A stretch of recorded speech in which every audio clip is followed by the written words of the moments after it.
Social media ने एक और नौजवान की किस्मत बदल दी। कराची के पेंटर बाबू का पेंट ब्रश छोड़कर माइक संभालकर गाने का वक्त आ गया।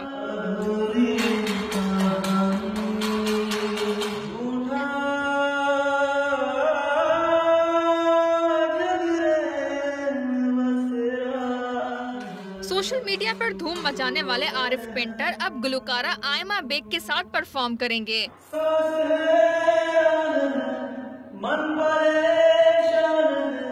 बड़े प्लेटफॉर्म पर टैलेंट दिखाने का मौका मिलने पर आरिफ की खुशी का ठिकाना नहीं है। कानों में रस घोल देने वाली मधुर आवाज के मालिक आरिफ की एक घर में पेंटिंग के दौरान गुलकारी की वीडियो पिछले दिनों सोशल मीडिया पर वायरल हुई थी।